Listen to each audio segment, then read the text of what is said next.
नमस्कार साथियों, स्वागत है हमारे YouTube चैनल मंजुल करियर पॉइंट पे। मेरा नाम मयंक है और मैं आपका फिटर का इंस्ट्रक्टर हूँ। दोस्तों, जैसा आपके बोर्ड पर देख पा रहे होंगे कि हम आज फिटर सेकेंड डे की क्लास नंबर 5 करने जा रहे हैं।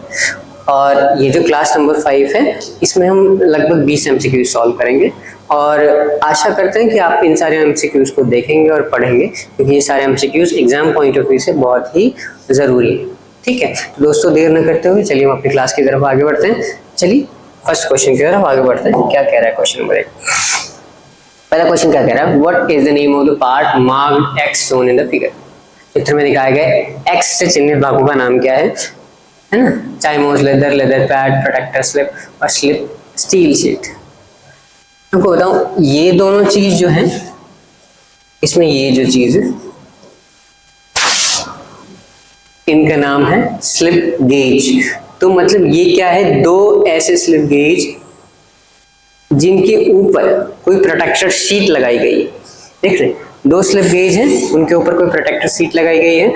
तो जो ये सारी चीजें हैं, चिन्हित भाग का नाम पूछा, मतलब बाहर वाला।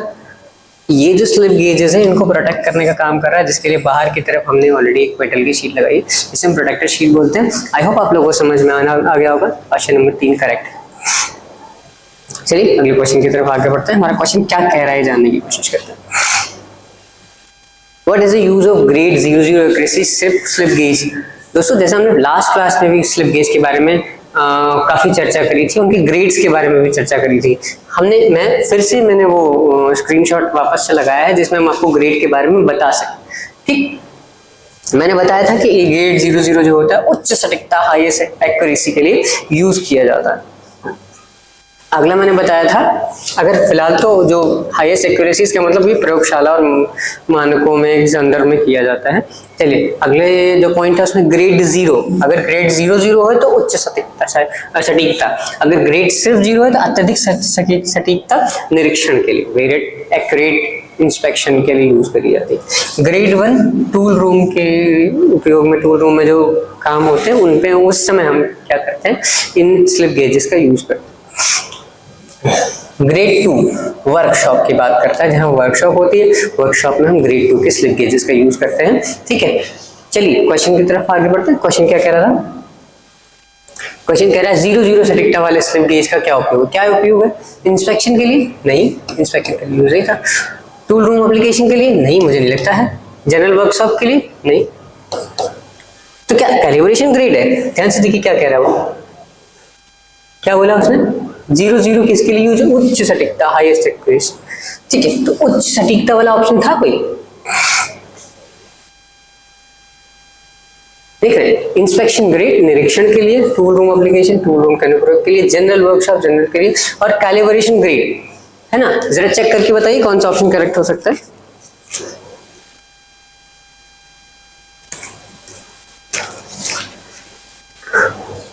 हाँ, तो 3 ऑप्शन तो गलत हो गए, 4th ऑप्शन जो है वो करेक्ट। ये क्वेश्चन नोट डाउन कर लीजिएगा, बहुत जरूरी क्वेश्चन है। कैलिब्रेशन ग्रेड के बारे में बात करते हैं। चलिए अगले क्वेश्चन की तरफ आगे बढ़ते हैं। अगला क्वेश्चन क्या कह रहा है? अगला क्वेश्चन कह रहा है, कौन सा शब्द आकार बनाने के लिए स्लिप गेज को एक साथ जोड़ने के संचालन को संदर्भित करता है? Which terms refer to the operation of joining slip gauge together for building up? मतलब एक स्लिप गेज के ऊपर दूसरा स्लिप गेज कैसे जोड़ा जाता है, उस जोड़े वाले प्रोसेस को क्या बोलते हैं? उसको रैगिंग बोलते हैं। लास्ट लेक्चर में भी ऐसा कोई सवाल आया था, जिसको हमने पहले से ही जान लिया था। चलिए अगले क्वेश्चन की तरफ आगे बढ़ते हैं।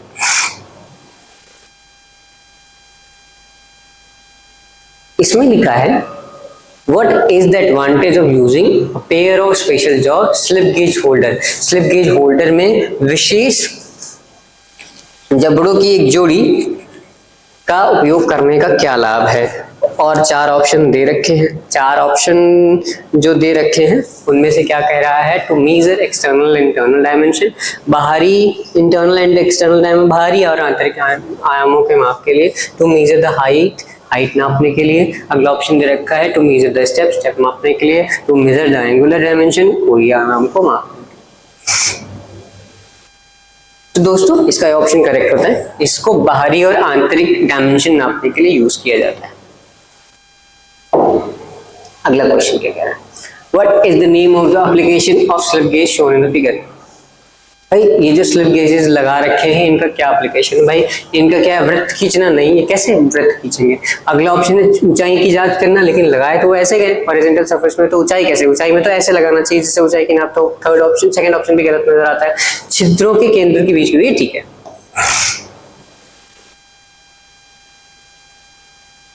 इसका थर्ड ऑप्शन करेक्ट है। आई होप आप लोग को समझ में आ रहा होगा। चौथे क्वेश्चन की तरफ हम आगे बढ़ते हैं, छठे क्वेश्चन के लिए माफ करिएगा।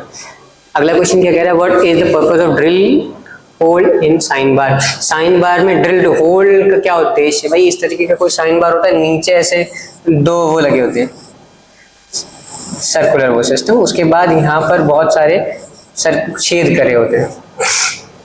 इनका क्या यूज होता है ये पूछ रहा है। तो इनका यूज क्या कर रहे हैं, चार ऑप्शन के, dial test indicator clamping, clamp करने के लिए, स्लिप गेज की क्लैंपिंग, स्लिप गेज को क्लैंप करने के लिए, वजन कम करने के लिए, और सौंदर्य प्रयोजन। नहीं भाई, सिर्फ इसका होल इसलिए किया जाता है क्योंकि उसको हमें वजन कम करना होता है, ठीक है। इसका थर्ड ऑप्शन करेक्ट है। आई होप आप लोग को समझ में आ रहा होगा। चलिए अगले क्वेश्चन की तरफ आगे बढ़ते हैं। What is the use of tally sir to measure the angle, समतलता मापने के लिए, समांतरता मापने के लिए, सतह की बनावट मापने के लिए। चार ऑप्शन दे रखे हैं, टैली सर का यूज पूछ रहा है। आप जरा क्वेश्चन देखिए और नोट डाउन करिए और इसका आंसर बताने की कोशिश करिए।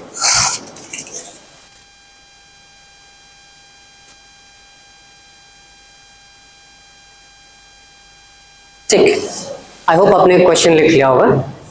ठीक, इसमें क्या कह रहा है कि भाई इससे टैली सर्व का यूज क्यों करते हैं, हमेशा सतह की बनावट को, टेक्सचर को मापने के लिए इसका यूज किया जाता है। इसका फोर्थ ऑप्शन करेक्ट है और इसको लगा लीजिएगा, इसको क्वेश्चन को एज इट इज पढ़ लीजिएगा। पॉसिबली क्वेश्चन पेपर में आ सकता है क्योंकि कुछ डिफरेंट टर्म जहां पर आते हैं वो पेपर्स में आने के चांसेस उनके बढ़ जाते हैं।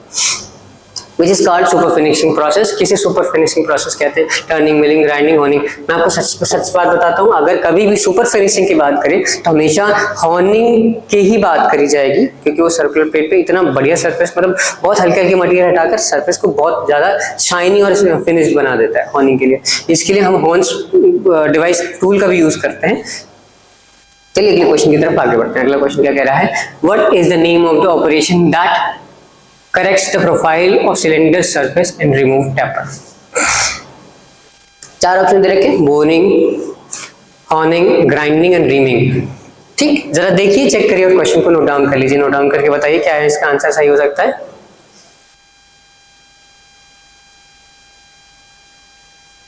जो बेलनाकार सतहों पर अच्छे से प्रोफाइल सही करता है तो बेसिकली वो क्या होता है, वो हॉर्निंग प्रोसेस होता है। इसके अंदर काम ही ऐसा होता है, इसके अंदर एक ऐसी चीज लगी होती है जो राउंड रोटेट, बहुत बड़ा फिगर होता है, अगले क्लास में वो दिखेगा या फिर इसी क्लास में बाद में दिखेगा। तो उसमें क्या होता है कि ये चीज ऊपर से रोटेट होती रहती है और हम क्या करते हैं, किसी भी सर्कुलर प्लेट पे, सर्कुलर प्लेस पे इसको घुमा घुमा के करते रहते हैं और ये उस सरफेस को बहुत अच्छा वो करता है। और एक बात और है, हॉर्निंग कभी भी बिना मोटर के नहीं यूज होती, मतलब वो घूमेगा नहीं तब तक वो करेगा नहीं।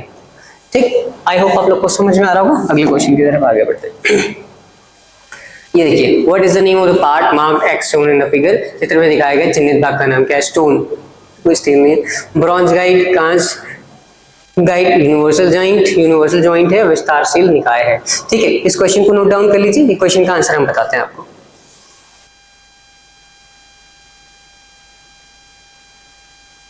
आई होप आपने नोट डाउन कर लिया होगा। इसमें लिखा है कि ये जो चिन्हित भाग है इसको हम क्या कहते हैं, ये पूछ रहा है। इस चीज को हम क्या करते हैं, ब्रॉन्ज गाइड बोलते हैं।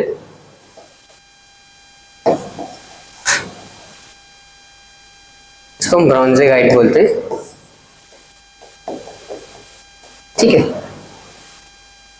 ब्रॉन्ज गाइड बोलते हैं, कांच गाइड का इसको कहा जाता है। ठीक है, आई होप आप लोग को समझ में आ रहा होगा। और ये जो क्वेश्चन ऐसे है कि बहुत ज्यादा एक्सप्लेनेशन नहीं हो पा रहा है, वो जब भी हम एक्सपेंडेड क्लास करेंगे तो हम एक एक चीज के बारे में इसमें जरूर पढ़ेंगे। What is the use of frosting operation. Frosting operation का यूज क्या है, चार ऑप्शंस बता रखे हैं। चारों ऑप्शंस में क्या लिखा है, to decrease the oil retention, खुरचने वाली सतहों पर तेल प्रतिधारण को कम करना। ठीक, increase the oil retention, to increase the oil retention on carb surface to decrease the oil retention on the mild surface. इसका ऑप्शन नंबर 3 करेक्ट नजर आता है आपको। जो खुरसने वाली सरफेस है उसमें ऑयल को ज्यादा करना होता है। ठीक है, अगले क्वेश्चन की तरफ आगे बढ़ते हैं। What is the matter of the surface hardening is shown in the figure। ये जो भैया बॉक्स दिख रहा है, ये बॉक्स किस चीज का है, यही सबसे बड़ा सवाल है। ये पूछा नाइट्राइडिंग का है, पैक कार्बोरिंग का है, कार्बोराइजिंग का है, फ्लेम हार्डनिंग का है, इंजेक्शन हार्डनिंग। जैसे इस तरीके का बॉक्स है, ये हमेशा पैक कार्बोराइजिंग के लिए यूज करते हैं। इसके अंदर एक एक्टिवेटेड चारकोल का वो होता है, एक्टिवेटेड चारकोल का पीस पड़ा होता है, और उसके साथ हम कुछ और रखते हैं टूल वगैरह, जिससे उस पर मॉइस्चर ना आ सके। ठीक है, इस बॉक्स का यूज सिर्फ इसलिए किया जाता है। तो इसके अंदर भाई कोई एक्टिवेटेड चारकोल या फिर कोई ऐसी चीज भरी होती है साथ में किसी टूल के, जो रखा जाता है कि वो उसके मॉइस्चर को एब्जॉर्ब करता है। आई होप आप लोग को समझ में आ रहा होगा। अगले क्वेश्चन की तरफ आगे बढ़ते हैं। Which process refine the structure of steel component? क्या कह रहा है, कौन सी स्टील घटक की संरचना को परिष्कृत करता है, ये बताना है। ठीक है, आप इस क्वेश्चन को नोट डाउन करिए और जरा इसको कमेंट में हमें आंसर बताइए कि क्या आपको लगता है क्या सही है और क्या गलत है।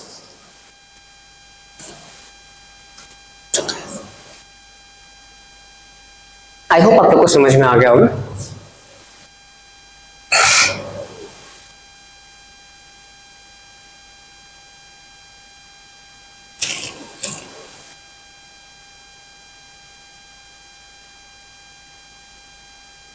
कौन सी प्रक्रिया स्टील घटक की संरचना को परिष्कृत करती है? ठीक है, structure, the process refine the structure of the steel. क्या करता है, हम अगर नॉर्मलाइजिंग प्रोसेस करते रहे, मान लीजिए क्या है, उसको गर्म करें, हीट करें, फिर उसको ठंडा करें, फिर हीट करें, फिर गर्म करें, फिर ठंडा करें, तो वो एक प्रोसेस होता है जिसे हम नॉर्मलाइजिंग कहते हैं, जिससे हम क्या करते हैं, स्टील के स्ट्रक्चर को बहुत बढ़िया रिफाइन कर सकते हैं। चलिए, आई होप आप लोग को समझ में आ रहा होगा। अगले क्वेश्चन की तरफ हम आगे बढ़ते हैं। अगला क्वेश्चन क्या कह रहा है, अगर कह रहा है गर्म सॉल्ट बाथ में कौन सा सरफेस हार्डनिंग की विधि यूज करी जाती है ना, और इसके लिए भी 4 ऑप्शन दे रखे हैं। कौन कौन से 4 ऑप्शन दे रखे हैं? पहला ऑप्शन दे रखा है कि नाइट्राइडिंग, दूसरा ऑप्शन है गैस टर्बोरिंग, गैस कार्बोराइजिंग, थर्ड ऑप्शन है पैक कार्बोराइजिंग, और फोर्थ ऑप्शन लिक्विड कार्बोराइजिंग। जरा इस ऑप्शन को देखिए और बताइए। अब ये सवाल खुद ही बता रहा है कि गर्म सॉल्ट बाथ कर रहा है, गर्म सॉल्ट बाथ है, तो इसका मतलब ये गैस तो नहीं, ये किसी तरह के लिक्विड कार्बोराइजिंग हो सकता है। और रही बात पैक कार्बोराइजेशन की, तो मैंने उसको ऑलरेडी बता दिया कि पीछे क्वेश्चन में एक बॉक्स बना था, बॉक्स में कोई एक्टिवेटेड चारकोल रखते थे, उसके साथ कोई डिवाइस रखते थे ताकि उसमें मॉइस्चर न जाए। तो ये भी ऑप्शन कहीं ना कहीं नहीं नजर आता, ये भी नहीं, और नाइट्राइडिंग तो एक अलग प्रोसेस है। ठीक है, आई होप आप लोग को समझ में आ रहा होगा। अगले क्वेश्चन की तरफ हम आगे बढ़ेंगे। अगला क्वेश्चन क्या कह रहा है, which heat treatment process improve the malleability and ductility of the process. क्या क्या इन 4 में से कौन सा ऑप्शन ऐसा है कि जो मैलिएबिलिटी और डक्टिलिटी बढ़ा देता है मटेरियल की? तो कुछ नहीं, एनालिंग प्रोसेस है। आई होप आप लोग समझ पा रहे होंगे। चारों ऑप्शन में हार्डनिंग, टेम्परिंग और एनालाइजिंग, इनके बारे में मैंने ऑलरेडी डिस्कस कर रखा है पिछले क्लास में, आप चाहें तो पिछली क्लास में देख सकते हैं। तो एनालिंग एक ऐसा प्रोसेस होता है जिससे हम डक्टिलिटी और मशीनेबिलिटी बढ़ा देते हैं। चलिए अगले क्वेश्चन की तरफ हम आगे बढ़ते हैं। अगला क्वेश्चन कहता है कि which metallic coating is done by rolling the layer of metal on the base metal. कौन सी धातु की कोटिंग की परत के आधार पर धातु पर रोल करने की जाती है? ऑप्शन में लिखा है कि स्प्रे, क्लैडिंग, एनिमलाइजेशन, मोल्टन मेटल बाथ। उसने कहा कि by the rolling layer of metal on to the base material. जो बेस मटेरियल है उसमें क्या कहते हैं कि रॉयल सर्कुलर वो करते हैं, करने के बाद उसके ऊपर किसी धातु की कोटिंग कर देते हैं, तो वो कौन सा प्रोसेस होता है, उसको हम क्लैडिंग बोलते हैं। आई होप आप लोग समझ पा रहे होंगे। अगले क्वेश्चन की तरफ हम आगे बढ़ते हैं। अगला क्वेश्चन हमारा क्या कह रहा है, अगला क्वेश्चन जरा ध्यान से पढ़िए। Which type of keys screwed on the shaft की। शाफ्ट की वेब पर किस प्रकार की कुंजी लगाई जाती है? तो कह रहा है कोई शाफ्ट की है भैया, उस पे कौन सी, मतलब कोई शाफ्ट है और उस शाफ्ट में कौन सी की लगाएंगे, जो हब से कनेक्ट करने के बाद उसको भाई वो भी घूमने लग जाए। तो हमने पहले ही दूसरी क्लास में इसके बारे में चर्चा कर रखी कि फेदर की भी ऐसी की होती है जो शाफ्ट में लगती है, शाफ्ट में फंस जाती है, उसके बाद जब हम हब में इंसर्ट करते हैं तो वो हब में भी फिक्स हो जाती है। तो जैसे ही शाफ्ट का जो भी वो होता है टॉर्क होता है वो फेदर की के साथ साथ हब में भी ट्रांसफर हो जाता है, जिससे पूरा हब घूमने लगता है। आई होप आप लोग समझ पा रहे होंगे। इसका ऑप्शन A1 करेक्ट है, यानी 1 नंबर करेक्ट नजर आता है मुझे। अगला क्वेश्चन क्या कह रहा है, नॉर्मलाइजिंग करने का उद्देश्य क्या है। 4 ऑप्शन दे रखे, काटने की क्षमता बढ़ाना, उच्च कठोरता विकसित करने के लिए, पहनने के प्रतिरोध को बढ़ाने के लिए, तनाव और खिंचाव को दूर करने के लिए। बेसिकली नॉर्मलाइजेशन क्या प्रोसेस है ये पूछ रहा है, यही जानना है उसको।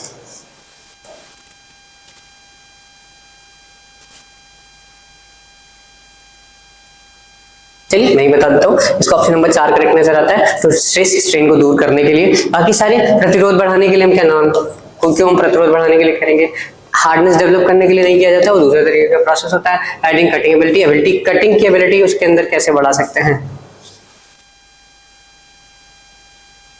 चलिए अगले क्वेश्चन की तरफ हम आगे बढ़ते हैं। अगला क्वेश्चन क्या कह रहा है, ध्यान से पढ़िए। क्या जो दिया हुआ वृत्त है, इस वृत्त की परिधि का सूत्र बताना।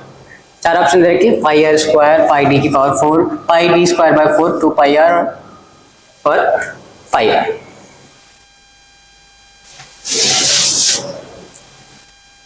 बोल रहा है ये जो सर्कमफेरेंस है ऊपर वाला, इसके सर्कमफेरेंस का फॉर्मूला क्या होता है ये पूछ रहा है। अगर आप यहां से इसको ध्यान से देखेंगे ना भाई साहब, तो क्या होगा कि ये वाला क्या है, ये 180 डिग्री का होता है, 180 डिग्री का। कितने का, ये वाला होगा 180 डिग्री। ठीक, जब ये 180 डिग्री है तो नीचे वाला पार्ट भी क्या होगा, 180 डिग्री। और अगर दोनों को मिलाकर देखा जाए तो 360 डिग्री हो गया। और अगर हम इसको ध्यान से देखेंगे तो 180 डिग्री को हम पाई लिखते हैं, पाई मतलब 180, और ये वाले 180 को भी पाई लिखते हैं। तो इन दोनों को अगर मिला लिया जाए तो ये हो गया 180, 180 360। अगर हम चाहें तो पाई के टर्म में लिखें तो पाई प्लस पाई, तो क्या हो जाएगा 2 पाई। लेकिन व्हाट ही इज आस्किंग, ये कह रहा है परिधि का सूत्र बताइए। ठीक, अगर परिधि का सूत्र जानना तो ये जो 2 पाई है वही रहेगा जिसमें r का और मल्टीप्लाई हो जाएगा। आई होप आप समझ पा रहे होंगे। अगर आपको परिधि जाननी है तो ये जो पूरा सर्कुलर एरिया है, जो सर्कुलर पार्ट है जो है वो, और उसके साथ सेंटर से जो डिस्टेंस वाली रेडियस है, उन सब का मल्टीप्लिकेशन होगा, और जो मल्टीप्लिकेशन से आंसर आएगा वही उसकी परिधि होगी। आई होप आप समझ पा रहे होंगे। ऑप्शन नंबर 3 करेक्ट नजर आता है। चलिए अगले क्वेश्चन की तरफ हम आगे बढ़ते हैं। अगला क्वेश्चन क्या कह रहा है, अगला क्वेश्चन कह रहा है वृत्त का क्षेत्रफल का सूत्र क्या होता है। What is the formula of area of the circle. इस सर्कल के एरिया के बारे में पूछ रहा है, तो इसका सीधा सिद्धांत से कि पाई आर स्क्वायर बाई 2 होता है। नहीं, पाई आर स्क्वायर बाई 2 नहीं हो सकता, कि पाई आर स्क्वायर होगा, सोच के बताइए। हाँ, तो मैंने जानबूझ के गलत लगाया था ताकि आप लोग के दिमाग में सारी चीजें आए। तो इसका जो आंसर होगा वो पाई स्क्वायर 2 नहीं होता है, इसका आंसर जो होगा वो पाई आर स्क्वायर होगा। क्योंकि बहुत आसान सवाल था, इसलिए मैंने एक बार ट्राई किया कि देखते हैं आप लोग क्या बोलते हैं इसमें। ठीक है, आई होप आप लोग को समझ में आ रहा होगा। ठीक है, अब हम अगले क्वेश्चन की तरफ आगे बढ़ते हैं। अगला क्वेश्चन क्या कह रहा है हमारा। ठीक है, आज के स्लाइड्स जो है लगभग खत्म हो गए हैं। आई होप आप लोग को समझ में आ रहा होगा।